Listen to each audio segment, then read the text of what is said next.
What's up, everyone, and welcome in to our Buffs season prediction show. And I am happy to be joined by David Talks Buffs today. David, how's it going on this? Is it Tuesday? Tuesday It's afternoon? Tuesday, man. Hey, Oh, I can't complain. Doing great. Happy. It's been a little while since I've done a live stream, so I appreciate you inviting me on to do one. And I'm excited to give a way too early season preview. This is going to be a lot of fun, man. yeah, I'm excited to do this and then look back on it later on to see how terrible we were at it, or the crazy things that we claim is going to Don't happen. look at my videos at this point last year. Just don't. Yep. So we're gonna put it out there for everyone to see, and everyone can, bookmark this, come back to it later, give us grief on it as we go through this. Let's do it.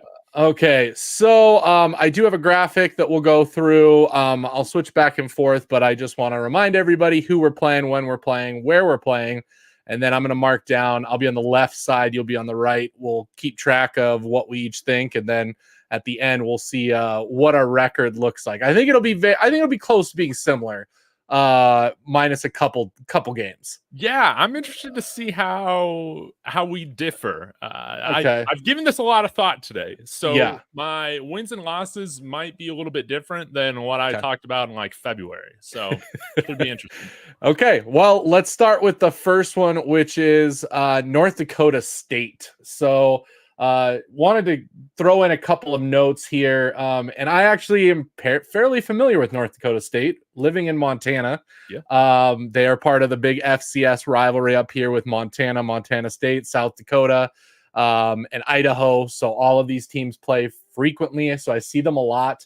I hear about them a lot, and here's the sad thing: is North Dakota State is on a 2-year national championship drought after having been in the national championship for like 10 years straight. Trash. So I love that that's the thing. It's like, oh man, 2 years we haven't been to the national championship. Yeah, so they have a new head coach, Tim Plasek, who's coming from Wyoming, was the OC there last year. And way back when was previously the North Dakota State OC. It's been a while since he's been there. And the big thing that I read and looked up as far as his offense in Wyoming was it was a run-heavy offense, pretty much the same offense he ran when he was at North Dakota State. So it is very run-heavy, play-action, bootlegs, tight ends, fullback sets, and they love having a dual-threat quarterback, which they do have a dual-threat quarterback coming back from their starter last year, Cam Miller.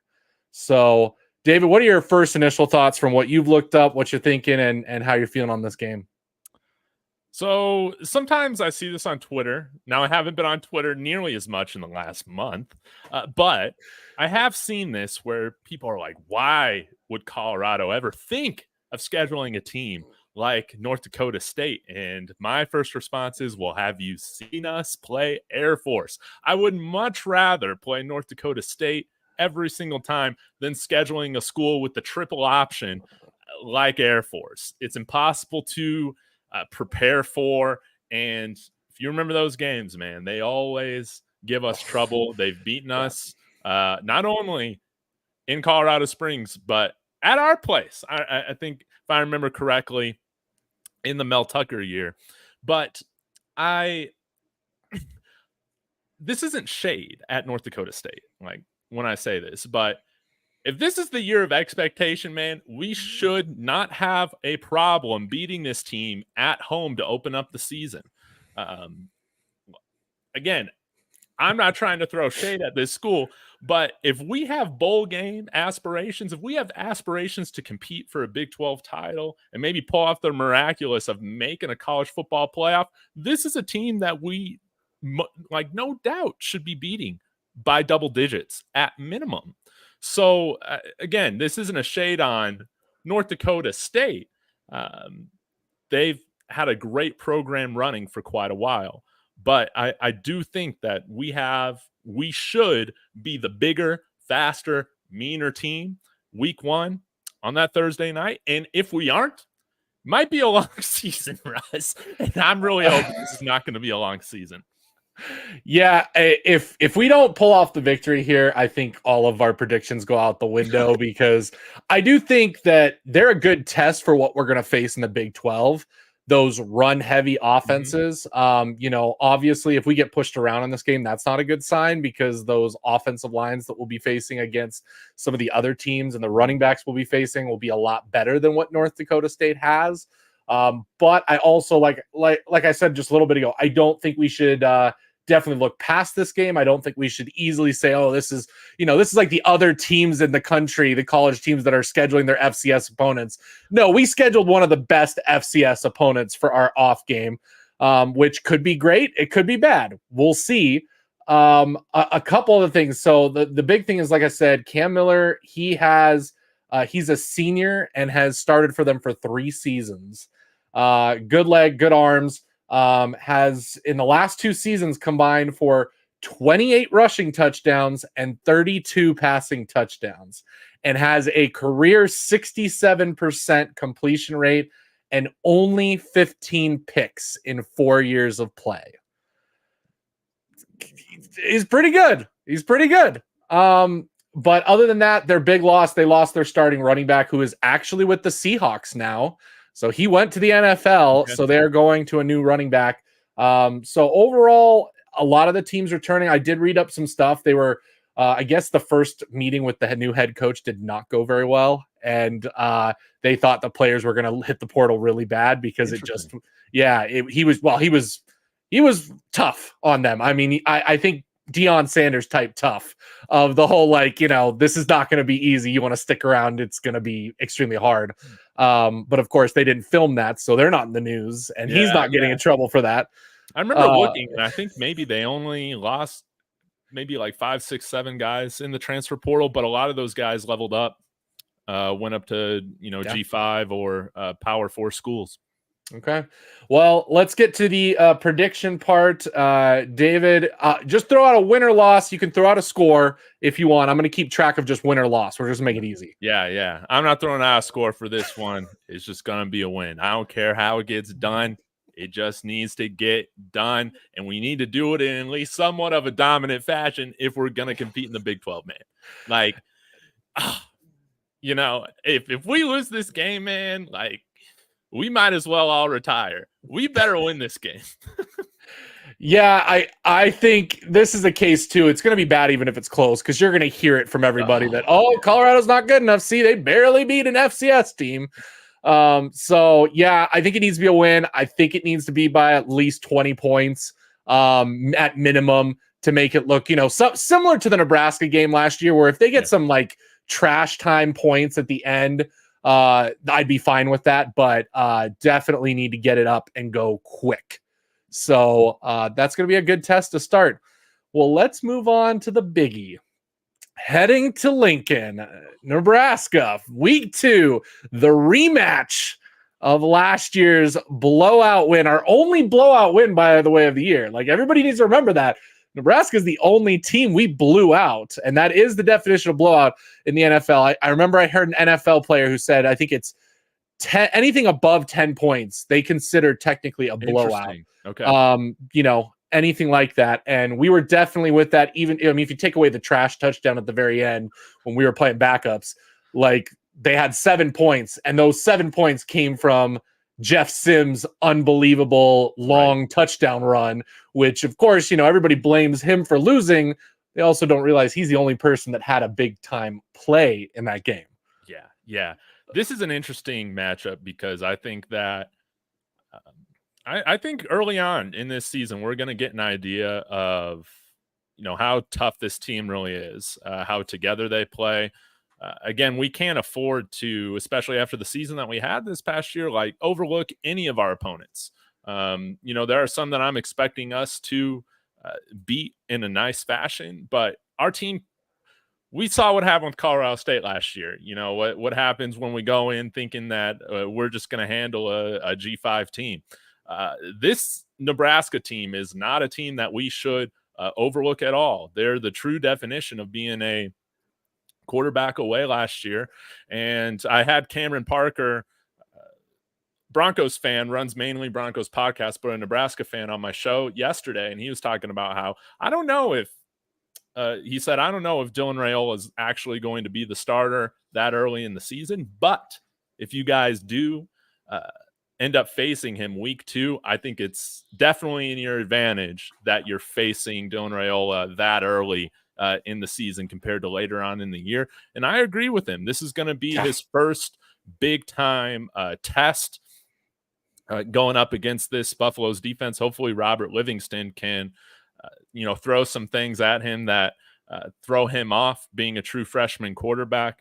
But this is, again, I think a lot of people will see this as a toss-up game or probably Nebraska beating us. But this one, I can't go against my Buffs, man. We have won multiple times in Lincoln. We've been winning this matchup for quite a while now, ever since we've been doing the out-of-conference home and home matchups. And my hope is that this team really galvanizes and comes together around going into a tough environment like Lincoln, getting the win, and hopefully that sets us up well to perform in these Big 12 environments later on in the year, because going into Lincoln's going to be no joke. It's a well-coached football team, and I think that they're a much improved team from last year.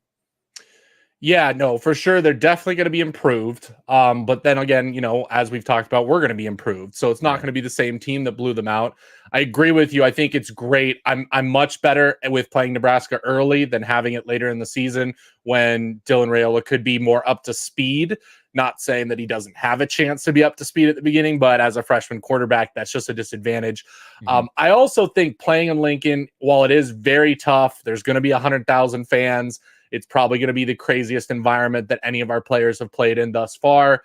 I think that they're going to relish that moment. I think they're going to love playing the villain in that moment, coming into that stadium, coming into Nebraska, showing that last year wasn't just a fluke and that we're much better.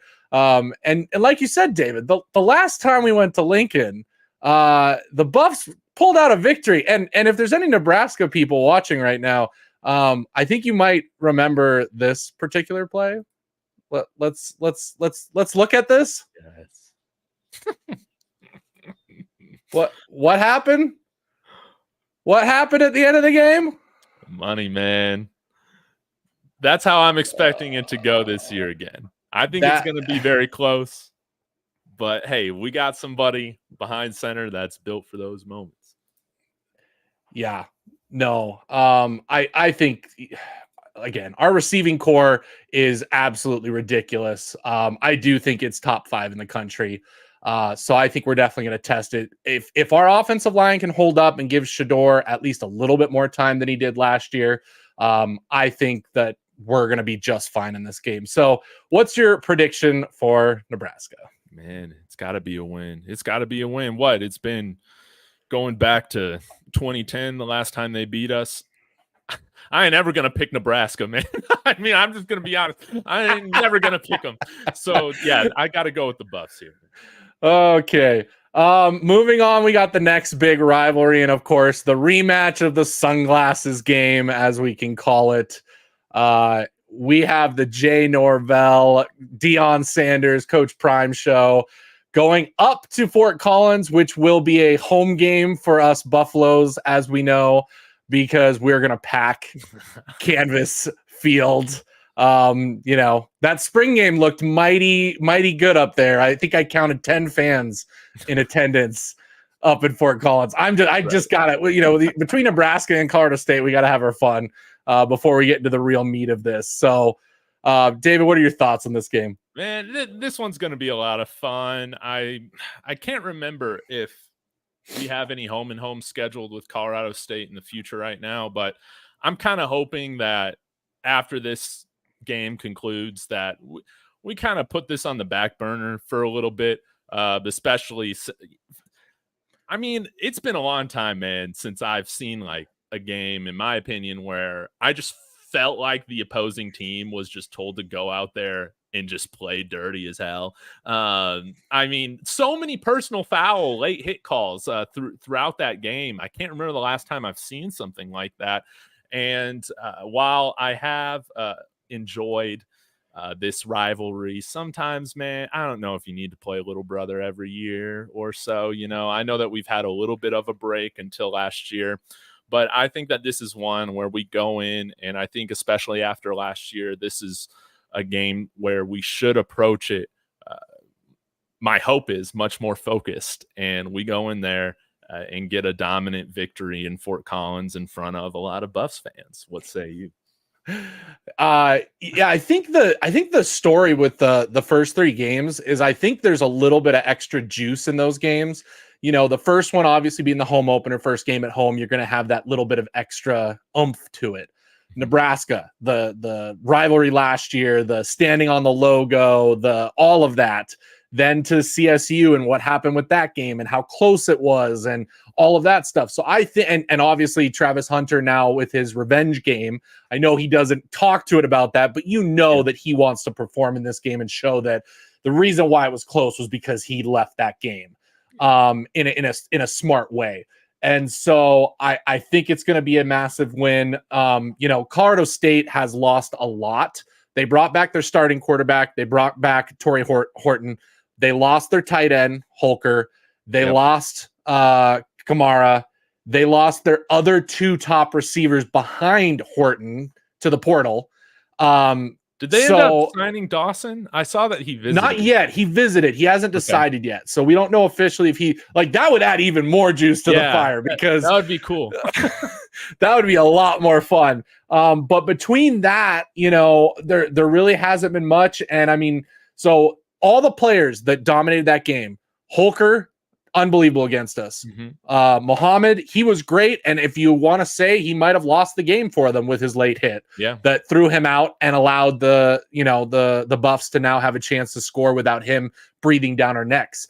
So I have a feeling they're not going to be able to replace him that easily. They don't have anybody that's, supposed to be that. So I think it's going to be a pretty fairly easy victory for us. Yeah.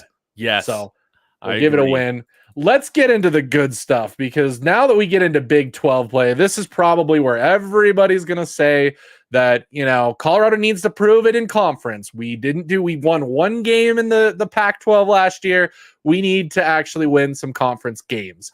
So I am beyond excited that Baylor is our opener at home in the Big 12, because out of all the teams we play, I think they might be the easiest team on our conference schedule. What say you, Dave?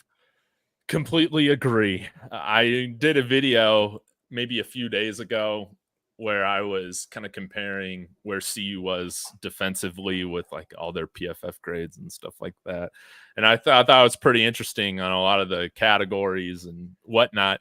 Baylor was right there defensively with CU last year, which I thought was encouraging in the fact that I think that there's still a defense that we can take advantage of.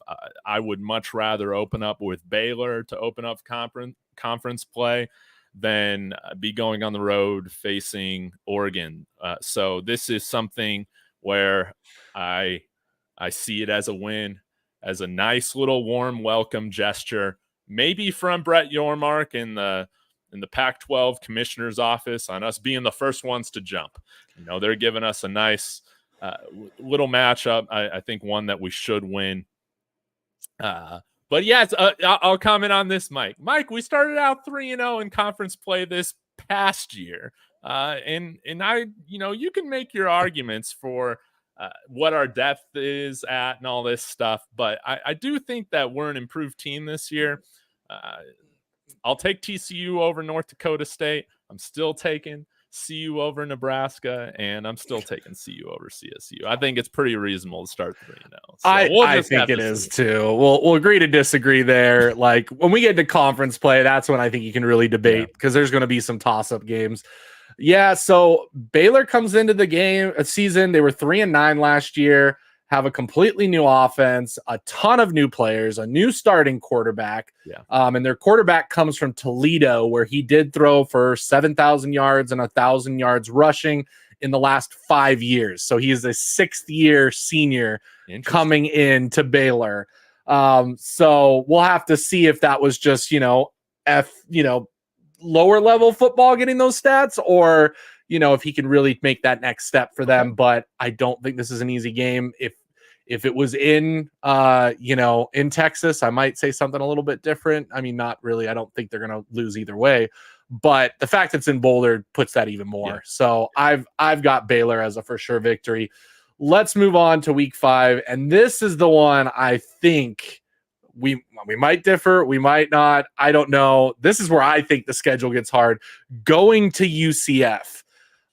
So Dave, what are your thoughts right away? This is one where I've gone kind of back and forth on over the last couple months. It's a tough environment. They're at the bounce house. Some people want to crap all over Gus Malzahn. I actually think he's a very good football coach. And I think that UCF, they're on the rise. They're a program that's brought in not only a very good quarterback, but a nice little supporting cast around him as well this year. So with Jefferson. So this is one that I think is going to be a close game. But right now, I'm going to give it to the Knights in the battle of the black and gold, sadly. Okay. So looking at it, like you said, KJ Jefferson, of course, running backs, Kelly Boone, who transferred in, is looking really nice. They have a couple of good, obviously they've had a great transfer portal. They are very similar to us. Yeah. They brought in a ton of stuff. They have 2 4-star transfers, an edge player and a running back that are 4 stars. So, I think they are going to be much improved over last year. And what I think pushes me over the top to say UCF winning this one, I think them being at home is going to push kind of it over the edge in the close battle. If it was in Boulder, I might say differently. So I am also saying UCF is going to be a loss. So we didn't differ. We're right there. It was one of my changes, I guess, from my way too early a couple months ago. So 5 weeks in, we are 4-1, maybe ranked. I don't know. Depends on how the other teams are doing. That loss could hurt us depending on how UCF is doing. But let's go to the next big one. Home against K-State. And this game got a whole lot juicier in the offseason. Yes. The return of Dylan Edwards. We'll see what he does against this defense. Hopefully we got enough speed to cover him on defense. We'll just have to see. Very good player. And this is a great way to kick off a renewed rivalry that's kind of been on ice for a long time now. So love the fact that we have this game at home, but I'm going to give credit to the coach that actually built North Dakota State. And this is one where I think Kansas State comes in here and gets a victory.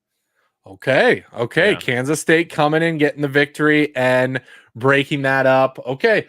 Yeah, I was pretty close on this one too. Yeah. Avery Johnson is a dual threat quarterback that is going to be very difficult to stop.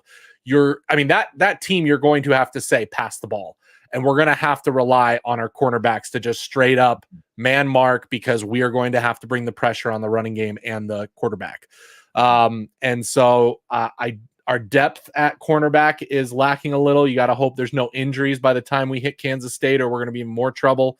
I actually had Kansas State also as a loss. So we have back-to-back losses for both of us going into the next game. We did not plan this.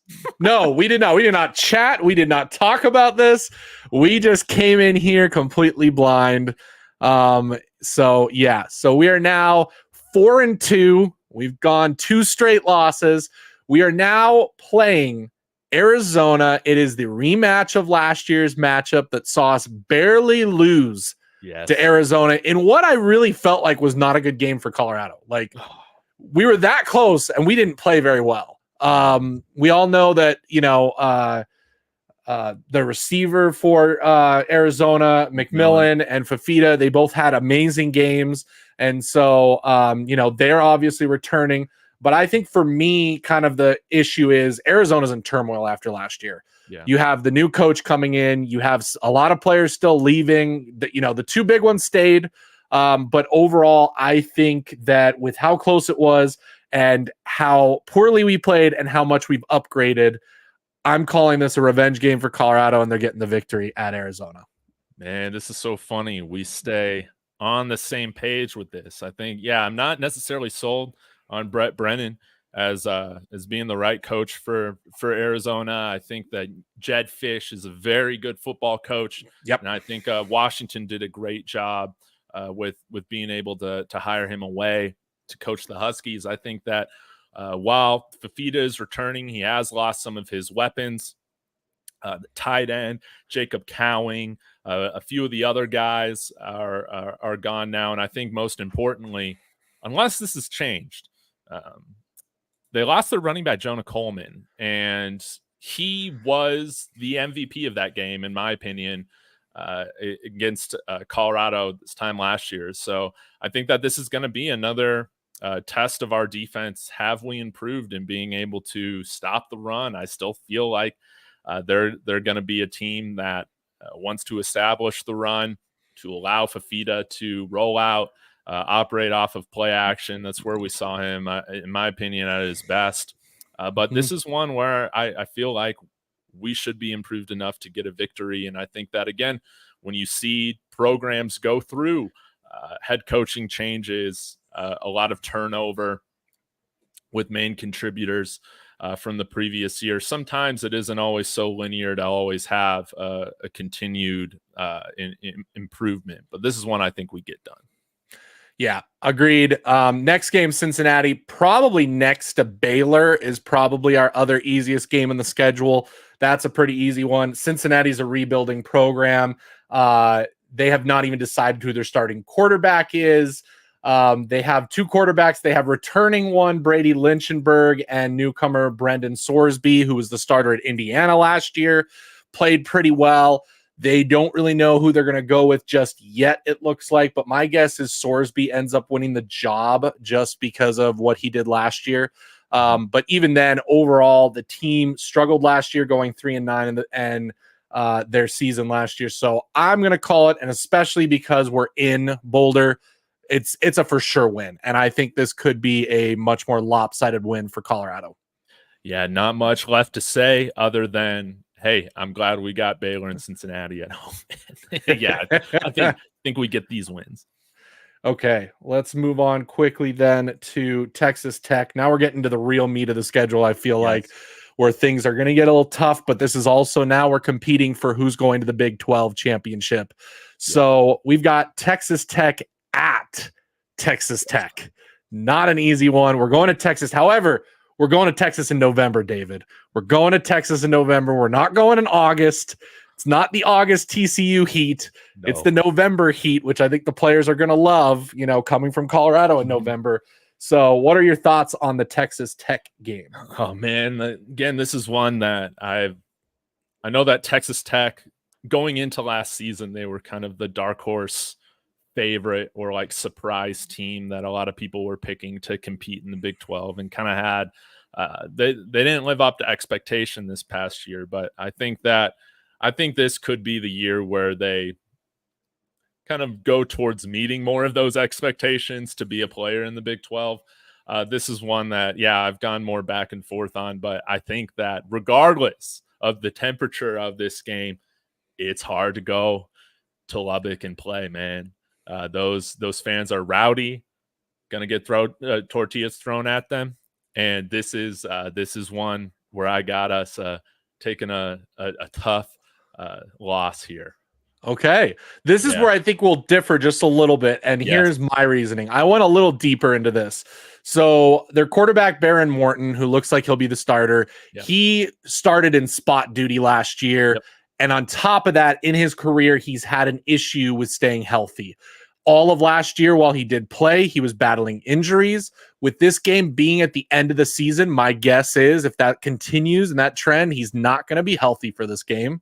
They also lost their entire secondary from last year's starting defense, which, as we know, our strength is going to be our passing game. You're going in with completely fresh cornerbacks on the defensive side. So I think that's going to help. It could become a shootout, and I honestly give the nod to Shador over Morton. And so I feel like Colorado is going to somehow pull this off. It's going to be a similar game to TCU last year is what I honestly feel. So I'm calling that one. That's where we'll differ. I'm going to call that one a win.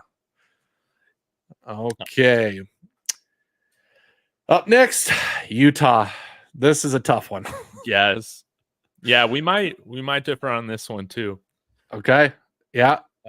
Utah, a lot of, I know they're getting Cam Rising back, but I just got a feeling about this, man. Not necessarily the best analysis, but we get them at home this year. They did lose a handful of their weapons, to the NFL. Some of their best pass rusher, now a Denver Bronco. Okay. I'm giving us this win. It's been forever since we beat Utah, but I think we get it done. We get it done. Might be like a 3-point victory, something like that. But I just got this feeling that we get it done this year. They had their third or fourth string quarterback playing against our backup quarterback last year, and we almost beat them. And we were terrible. We were terrible at the end of the year. All right. Yeah. We get this victory. I'm calling it. Yeah, so for me, the hard part is Utah last year, while they did beat us, it probably would have been worse had they not rushed the ball 53 times down our throat. Oh, by the way, on 53 carries last year, they averaged 5.1 yards on 53 carries. Insanity. They were literally like the quarterback didn't need to do anything. He needed to turn around, hand the ball, and they moved 5 yards every single time. And that's who Utah is. That's who they're going to be. Now they're going to have Cam Rising back if he stays healthy.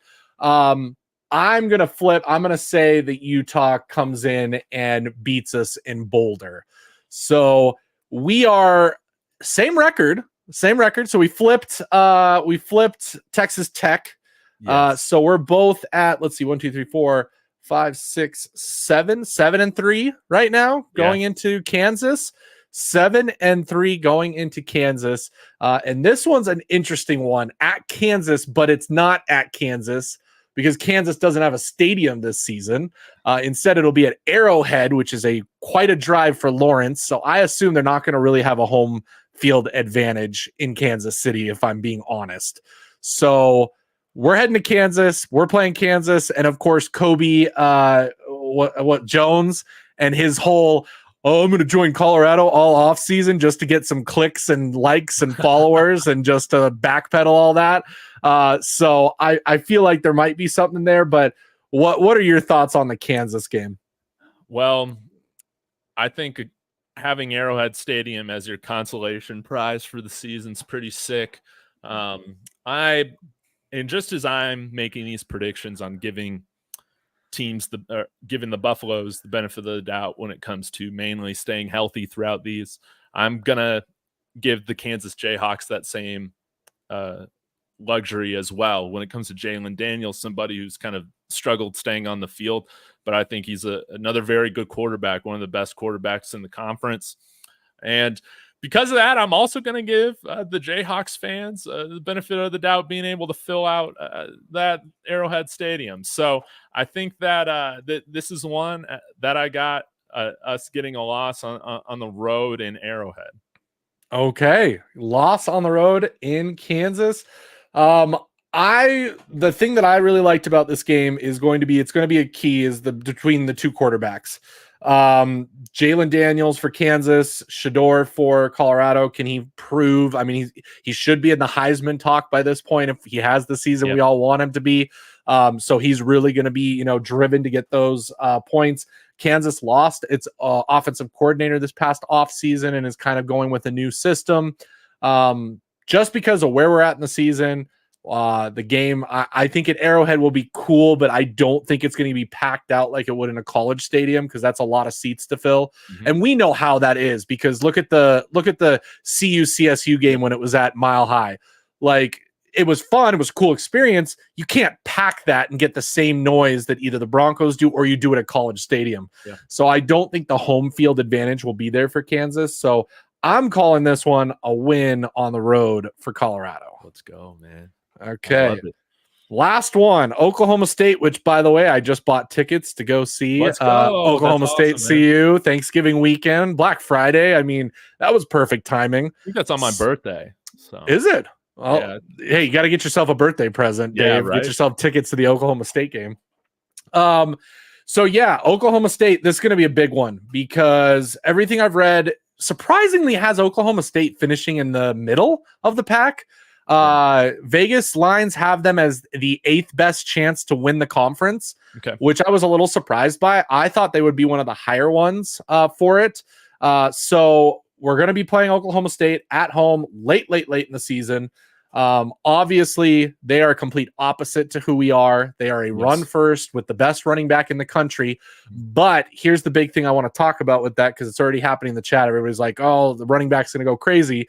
The big key is when running backs have a massive year in college, it is very hard for them to come back and have another massive year. They usually jump to the NFL at that point. They cash in on their ability to go play in the NFL because their life is so short for running backs. And in this case, I think everybody is going to be keying in on Ollie Gordon. If he's able to put up over 1,000 yards again, then Oklahoma State is going to be probably one of the best teams in the conference, because it means that they're getting through those bloated boxes even with him there, which also means that the pass is going to be open. So Oklahoma State, I think, could have a very good chance if he can bounce back. The key is their quarterback. He is a 7th-year senior. 7th year. And he played in all the years, by the way. The 2 years that he redshirted, he only played 1 game in each. So ready for this stuff to end. And isn't Oklahoma State where Whedon came from, who was also like an 8th-year senior, like 28 years old when he came out of I don't get there, but he threw for 15 touchdowns last year, but 14 interceptions. He is a turnover machine a la Jeff Sims. I think that we're going to feast on that. If Oklahoma State gets the run game going, it's over. But if we can stop the run and force the pass, which we should be doing, which every team should be doing, and why they don't have them playing, I think, winning the conference because of that, I'm going to go for it and say we beat Oklahoma State. And part of that's just me hoping, since I'm going to the game, and want to see a victory in Folsom. No doubt. I mean, I think we by far have the better quarterback. We have the advantage of playing at home, and that is something that I like. I believe home field advantage is real, especially in college. Now, part of my prediction with this goes into the fact of just like everybody knew we couldn't stop a nosebleed through the majority of the games last year. And my hope is that we take a significant jump in our run stopping ability this year. Again, there are some different quarterbacks like with Kansas or Kansas State that they can kind of complement a running game as dominant of the ones that they have. But in this case, like you pointed out, you don't necessarily want to be going to your quarterback if you're Oklahoma State. It's more just like you have to, or you do when you're forced to. This is one where I feel like the Buffs silence some of the critics when it comes to their run defense, and we do a decent job at it. I still think it's going to be a close game. I don't know if we're going to fully contain him, holding him to like 50 yards on 20 carries or something insane like that, right? Or 30 carries. No, but I do think we do a solid enough job to get the victory. And my big thing with this is that's the last game of the season. There's a lot riding with it. Yes. You're going to have the Heisman up for grabs at that point. I assume you're going to have a lot of awards and accolades for Shador, Travis, who knows who else. That game's just going to have a lot of extra oomph behind it for sure at the end of the season, so long as we haven't gone on a 6-7 game losing streak like we did last year. And that last game became backup city because, everybody's injured and the game is meaningless. I feel like it could be a chance to go to the Big 12 championship, depending on how everything goes. Again, that depends on how everybody else goes. But when it comes down to it, based on our predictions and what we put down, I have Colorado winning 9 games. Let's freaking go, man. Dave, you have Colorado winning 8 games. So we're not that big of a difference. The big one is it looks like what was the difference with the really big one? Kansas. Oh, Kansas. Kansas. Tech and Utah. So that 3-game stretch we're kind of a little bit different on. And I will say, when I first looked at the schedule a few months ago or whatever, I had us winning 9. But I've kind of been teetering a little bit on, do I drop that down to 8? Do I keep it at 9? And I think that, hey, as long as we're in this range of 7 to 9, A+ year, man. A+ year. And if we go beyond that, it's going to be chaotic in an amazing way. We can bring out all the bookmarks. What would be your failure of a season? What would you call a failure of this upcoming fall season? If we can't have another 3-game improvement this year, like, okay. And maybe that's more like, I'm judging this more on a pass-fail type of like grading scale, but that's kind of how I see it. I mean, we took a 3-game improvement this past year.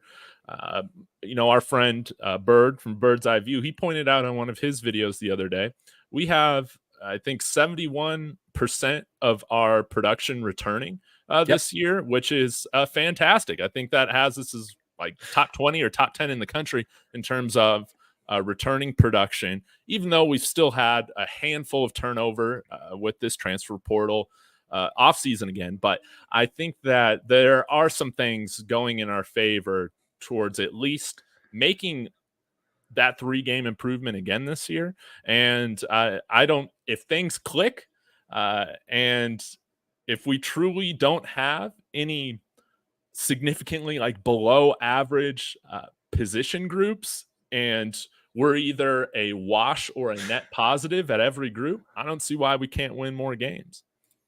No, absolutely. I would agree with that. I think 7 games is a good spot. We'd be bowl eligible. It shows again that steady climb up, which is what you want to see, which shows that it shows that the experiment is working. Yeah. Because we shouldn't be improving if the turning over of all these people and the chemistry that we're ruining is doing anything bad to the team. Okay. If we go backwards and we win 3-2-1 game the whole year, then yes, absolutely. It would be a massive failure. And it would show that the Coach Prime experiment and the transfer portal is not working.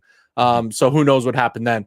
Let's get to some of the questions. Of course, we have the wonderful people in the comments going. Yes. And I do love this one from Stevie Davey, which is, no, they didn't go 12-0. Oh my gosh.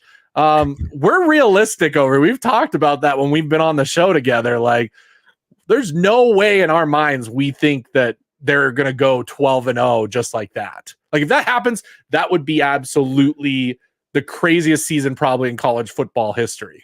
I don't know how, like, looking back, it is so crazy that TCU pulled that off a few years back with Sonny Dykes taking over there. Now, I think Sonny Dykes is a really good coach, but I mean, they won, if I remember correctly, just a ton of insanely close games throughout conference play. And although I'll love 12-0, and maybe I'll put a little bit of money on it too, just for the fun of it. I'm a fan, so you're gonna get, I think, a generally optimistic view of like what's going on. I think that there's a lot to still like be very excited about, but I still got to give these other teams credit, man, for what they're doing. And just because I don't know them as well as, we know our Buffs, it doesn't mean I think they're all chopped liver. No, for sure. Benzo had a good comment back when we talked about the back-to-back losses. Both of us, the standard is the standard. Prime won't let the CU Buffs go back-to-back losses this season. Neither am I saying CU will go 12-0. I'm anticipating between 9-3 to 12-0. 9-3 is what I ended up with. 9 was kind of my in-between. I think my lowest prediction would be 7 wins. My highest would be, I think, 11 wins. I'm still going to call it one loss, but if I'm picking a number, I'm going with 9 wins. Yeah, and I'll say this too. I'm really excited to see how this team bounces back from being punched in the face or from like having disappointment. I think that this is something that, like going back to last year, we never recovered from that Stanford loss. As embarrassing as that was, I want to see a more unified team this year, and I think we got that. I want to see a team that's a little bit more mentally tough than we saw last year. So I'm not saying I'm hoping for a loss. I do obviously expect some losses to happen, but I am excited to see if there's a difference, which I expect there to be, coming off of a disappointing game or something like that. Yeah. This comment, I saw this going back and forth throughout the whole chat, but are you concerned that Colorado does not have an experienced running back? Oh. And there was people that brought up Dallin Hayden, what he's done, what he hasn't done. Well, he's not 1,000-yard rusher in the Big 12. He's not experienced. Here's the thing. If you go look at Dallin Hayden's body of work in the Big 10, one, he was behind probably two of the other best running backs in the country. Ollie Gordon might be the best running back in the country. The two guys in front of Dallin Hayden are probably right there, 1-2 punches behind him. He wasn't going to see the field, but the fact is he saw the field the last 2 years in a decent amount of chances. And every time he got a chance, he proved that he was good enough to play. But again, you've got to give the ball back to those guys when they come back healthy. And so they did. Dallin Hayden, for all of his carries, he has over a 5-yard per carry average for his career in 2 years, a decent amount of carries at that. It's not like he's only had like 2 and those were 5 yards. Has a decent amount of touchdowns. I get what you're saying, but in all honesty, there's not that many players that are going to be fully experienced in college sports. You got 4 years. You got 4 years to make an impact. This isn't the NFL. This isn't like some running back who's been in the NFL as a backup for 10 years and he's finally been given the starting job. So I don't love when I see those comments. Is he as good as Ollie Gordon? No. But I think Dallin Hayden is going to be better than what we had on the roster last year. Interesting. We will differ on this one, Russ. We will differ on this one. I am. Okay. I think I'm a little bit more with Rose on this, and I would say that what has happened at the running back position has kind of been some things that have teetered me in a way, or teetered the pendulum for me to drop my prediction by a game, even though I think doubling our win total from last year is fantastic. But I will say, I would like to have a little bit more experience in that running back room. I don't, I think Micah Welsh can fill in just fine, for instance. But to me, it's never ideal having to force true freshmen into having pivotal roles on the offense. Again, it was nice to see some flashes from Dylan Edwards last year, but I don't think we set him up very well for success with just how we were utilizing him and with the other running backs that we had in the room. I would probably feel maybe a little bit different. Again, bump this team up a win or so if we were able to keep somebody like a Rashad Amos or Dylan Edwards, if we were able to kind of have a little bit more dynamic athleticism at the tight end position or a little bit more proven experience. Even with the defensive line depth, even though I think we're looking much better than we were last year, there's still, in my opinion, a little bit more to be desired in terms of our depth there. And so those are kind of like the 3 position groups that I do still have a lot of question marks with. But luckily, much like our linebacker play, this year, I think we're going to see it be much better, not only from the linebackers that we brought in, but also because I feel like the guys on our defensive line that are in that 2 deep are much improved. And I think that while I do have some questions about our tackle play in terms of pass protection, I feel so much better about our offensive line right now when it comes to blocking for establishing the run game. And I think that no matter who is there in the backfield, I think they're going to have a much better time back there getting carries, hopefully, than what we saw last year. I know Peter's shtick, but it's just like, let's pick anything that could possibly be a negative without actually knowing anything about this stuff. Because we didn't have a running game last year either. It's not like Dylan Edwards blew up everything. He had one good game last year. Did we help him out? No. We didn't help him out blocking or anything like that, but still the new coach is inexperienced. Every coach starts somewhere inexperienced. I'm not saying that we have Nick Saban on our roster, but I'm just saying that somebody like you at some point told and said, Nick Saban doesn't have any experience whatsoever. He's going to suck at being a coach. Like, you got to let these people coach and actually see what's going on. I like what I'm seeing from our coaches. I think they have good experience. We'll see how the X's and O's are with Robert Livingston, but I feel like he has the idea to do it. Pat Shurmur has had up and down career, but he has experience and he has had successes. He's had terrible lows, but he's had successes. So again, not sure on that. And then the Shepherd just arriving and Omarion Miller versus Shep is going to divide the lot. Like, Will Shepherd and Omarion Miller just spent the last week hanging out with each other and having fun. They looked like they were pretty happy together. So I don't know what that's about, but if we want to start, Weaver came in over the summer, man, last and he had the best. He had the best team of anyone. All that stuff is no big. Yeah, you know, at the end of the day, you know, Peter is a closet Buffs fan. He will not admit it, but we know he's cheering for these Buffs as he spends so much time learning about and listening to this team. But what I will say is with Robert Livingston, it's pretty interesting. I think when I've thought a lot about the defense and my expectation, it hasn't really changed much or at all compared to my expectation of the defense if Charles Kelly had returned. And again, I just want to see competency from the coordinator positions. I think that while Pat Shurmur doesn't have necessarily that elite Andy Reid game planning upside, you know, that some of these bright minds in college football can have those tags kind of placed on them. I think that he does provide competency. And I think that was one thing we were lacking, you know, with positions on the coaching staff last year. And I think he'll at least provide that. For sure. And I mean, just seeing how Sapp is coaching and how Des Moines Lewis is coaching and how, you know, all of these guys are getting in there. It feels like in watching the videos, even it's a completely different atmosphere. It's a different team than last year. You know, we could get into the comments, of course, of like, oh, they turned over the roster again. But of course, they ignore that we brought back 71% of the actual production of the team, like you said. So we got rid of the excess fat. We got rid of the waste. We got rid of the team that brought this team down during those periods of so many losses. Like, did we lose a couple players that were going to be a big role of this team and be a big part? Yes, we did. But we also added a ton of players that are, you know, playmakers in their own right. They're going to be a big part of this team. And, you know, that's just the way it is. And to go back, Omarion Miller, I think he knows what's about to happen, okay?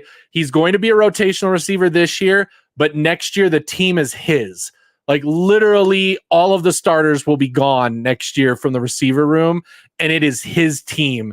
And I guarantee you that if he's having conversations with any of these quarterback recruits, i.e., if we somehow get Julian Lewis, I think Omarion Miller will be just fine sticking around Colorado and being happy.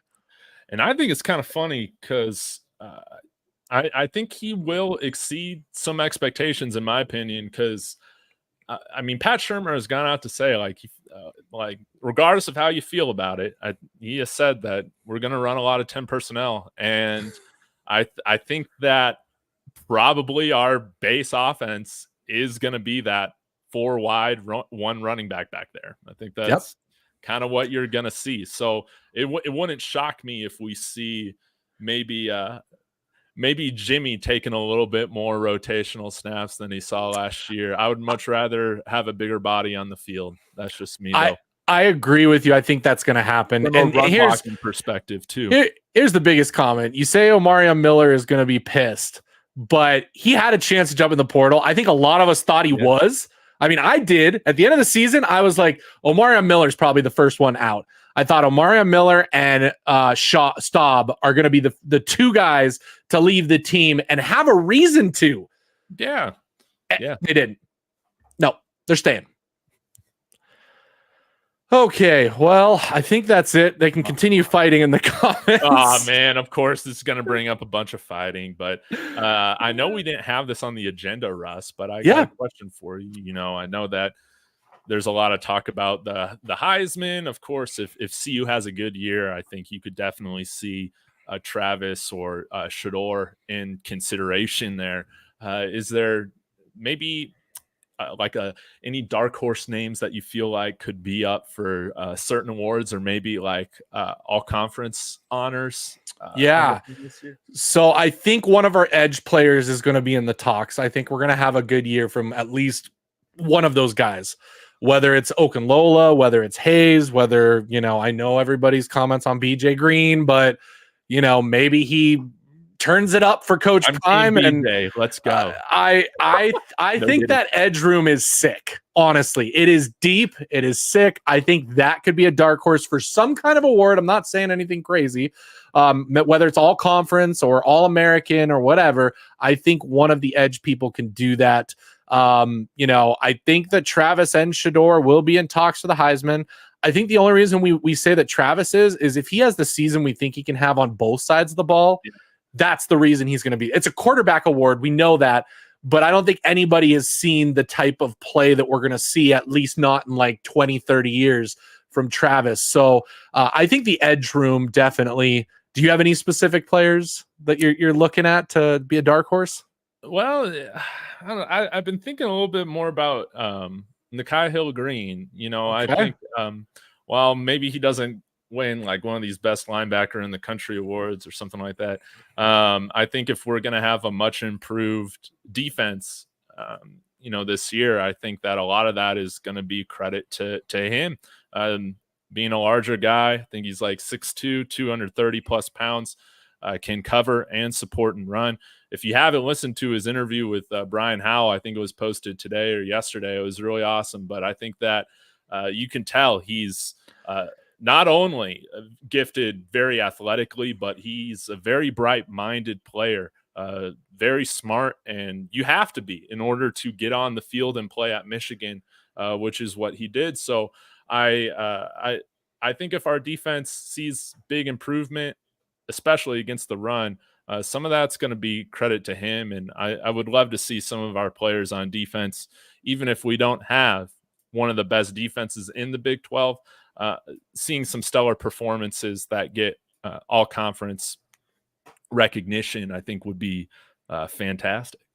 Yeah. So defensively last year, by the way, we were the worst statistically, like by ranking, we were worst, and we were still in all of those games. I'm sorry. I don't know how anybody can know anything about football and not think, okay, one, this team's going to be better on defense, and two, being better on defense won't lead to more wins. Yeah. Okay. That's just the key. I love Nikhai Hill-Green. Honestly, I love the young man as a person too. Yeah. Hearing him talk, hearing how excited he is for Colorado, hearing how just he's really relishing this moment, sounds so mature, well-spoken. I would love for him to just go off. I would love to see a linebacking core of him and Johnny Chaney, and just see those two just, blow up things, use their speed. I think it would be a lot of fun to see what they could potentially do back there. And I would also love it, Coach Prime's all about bringing in his friends to, do some excess coaching on the side. I'm pretty sure he has some pretty nice linebacker friends he could call up that might be really useful for those guys to be able to talk to. Any last questions or anything that you have before we move on?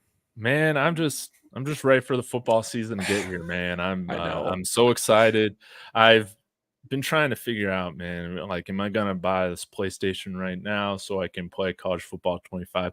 But I think I'm gonna have to wait a little bit. So maybe it might be more towards Christmas when I get that PlayStation. But are you gonna do any streaming on here of playing the and everything? I've got already pre-ordered. We're gonna be doing launch stream for sure. Then I go on vacation. A little preseason vacation before everything, going to be gone for about 10 days out of the country. Cool. And then when I return, the goal is during the season to do at least one stream a week with NCAA. So we'll do a Dynasty, maybe a Road to Glory series, and just have fun with it and tie it to Colorado, maybe even play the games before they happen. Oh, that's fun. Yeah. Yeah. So we might do something like that. We're going to do a lot with it. I'm really excited for that game. Looks so good. I'm just excited for college football again. I'm so excited the players are in it this year. So it's going to be a lot of fun. Everybody make sure you stick around for that. because we're going to be doing a lot of content because we're getting into that boring period where we're about to get just nothing but, workout videos for the next 3 months. So everybody hold on, but I still think there's going to be some news coming out in the next week or two. We have gotten 2 buff signals from RIS in the last 24 hours, and then nothing came of it. And so I'm not sure what that means. I've heard some rumblings of who might be committing. Let's just say, David, that there might be a running back joining the room. Lovely. In the next 48 hours. So don't worry. They're not dumb. I think as soon as Amos left, they immediately just went into DEFCON 5 or whatever and started reaching out to every running back in the portal or a running back that might be interested. So they're not going to just let that go. Let's go. Well, I can't wait to see who we bring in because, yeah, it'd be nice to have some more experience there. So, okay.